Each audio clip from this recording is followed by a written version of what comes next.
Magandang araw, Pilipinas! Ako si Shifra Paayas at ito ang Balitang Pilipinas, ang inyong mapagkakatiwalaang tagapaghatid ng balita. Narito ang nangungunang kwento sa araw na ito.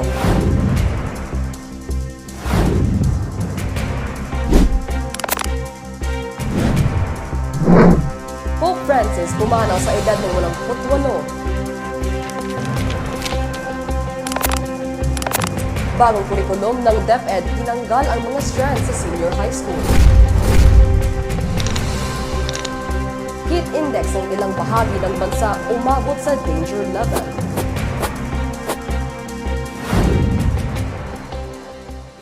Sa ating pangunahing balita, pumanaw si Pope Francis sa edad na 88 noong Abril 21, 2025.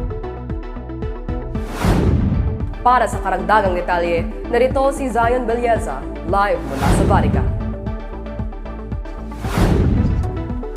Magandang araw, Pilipinas! Nasa Vatican City tayo kung saan libo-libong mananampalataya ang nagtipon upang magbigay-pugay kay Pope Francis. At ang kanyang ilibing ay ginanap sa St. Peter's Square na dinaluhan ng mahigit ng 250,000 katao, kabilang ang mga kilalang leader ng mundo tulad nina Pangulong Donald Trump, dating Pangulong Joe Biden at Prinsipe William. Si Pope Francis ay kilala sa kanyang kababaang loob at progresibong pananaw sa simbahang Katolika. Ang kanyang huling hantungan ay sa Basilica of St. Mary Major, kung saan ang kanyang puntod ay simple lamang. May inscription Franciscus at isang puting rosas bilang simbolo ng kanyang kababaang loob. Ako po si Zion Belleza, tinig ng katotohanan.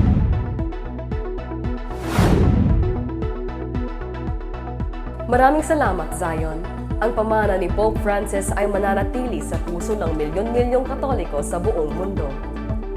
Sa usaping edukasyon, inanunsyo ng Kagawaran ng Edukasyon ang bagong kurikulum para sa senior high kung saan tinatanggal na ang mga strand.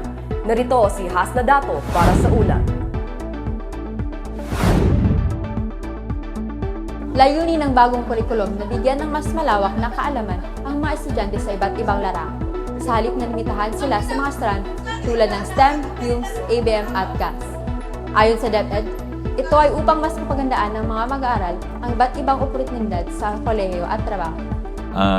22 subjects ang kinukuha ng isang senior high school student. Siguro, ang gusto natin, medyo bawas-bawasan natin yan. Gayunpaman, may ilang guro at magulang ang pahayag ng pangamba sa implementasyon na ito, lalo na sa kakulangan ng pasilidad at pagsasanay para sa mga guro.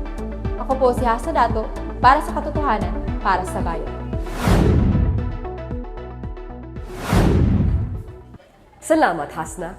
Manatiling nakatutok, kababayan. Babalik ang Balitang Pilipinas pagkatapos ang maikling mensaheng ito. Sa gitna ng patuloy ng pagtaas ng presyo ng mga pangunahing bilihin tulad ng bigas, asukal at langis, narito ang ilang tips upang makatipid. Mamili sa mga palengke o tindahan na may mas murang presyo.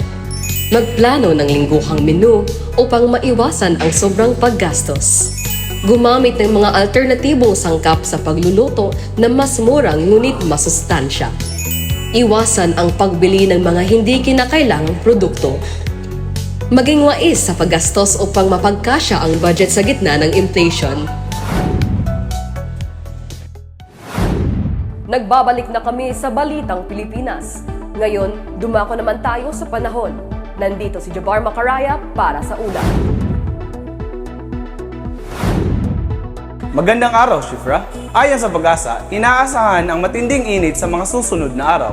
Sa ilang lugar tulad ng Dagupan City, Pangasinan, umabot na sa 46 degrees Celsius ang heat index, na nasa danger level na maaaring magdulot ng heat cramps, heat exhaustion at heat stroke. Sa Metro Manila, inaasahan ng heat index na 37 degrees Celsius, habang sa Butuan City, Agusan del Norte, maaaring umabot ito sa 42 degrees Celsius. Pinapayuhan ng publiko na umiwas sa matagal na pagkaka-expose sa araw, uminom ng maraming tubig at magsuot ng magagaan na damit. Sa mga susunod na araw, inaasahan ng posibilidad ng pag-ulan sa ibang bahagi ng bansa dahil sa low pressure area, ngunit hindi ito sapat upang mapawi ang matinding init. Maging maingat at talisto sa mga babala ng pag-asa. Ako si Jobar Macaraya at ligtas ang may alam. At iyan ang pangunahing balita ngayong araw.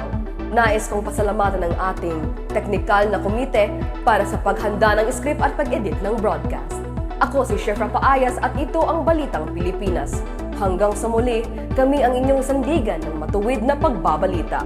Magandang araw at mag-ingat po tayong lahat.